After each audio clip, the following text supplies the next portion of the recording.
Hello everyone, welcome back to Guide to Everything. In today's video, I'm going to show you on how you can add payments to Lovable.dev Web Application. Now, in my case, I have a marketplace for NFTs on my project right here. And to go ahead and add payment methods to your Lovable.dev Web Application, it's extremely simple. Just head over to your project right here, and on the prompt box, you can just go ahead and type something like put a payment method in the homepage. From there, you can just go ahead and hit on the enter button.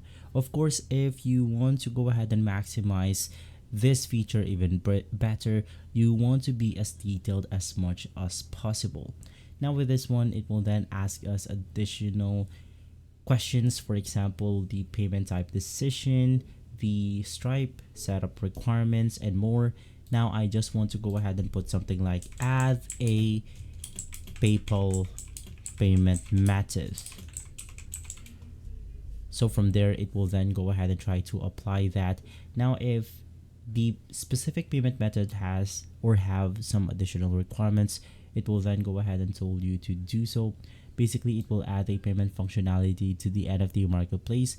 This will include PayPal buttons on the NFT and optional Zapier webhooks integration. So it will then go ahead and add it out our page right here. Now basically from there, we have successfully added a PayPal method functionality into the NFT marketplace. Now it will not go ahead and work straightly because the web application has not been deployed yet. So if you want this to work, you can just go ahead and publish it and you should be good to go. If this video has been helpful, leave a like, subscribe, and follow Guide to Everything for more videos like this. Thanks for watching.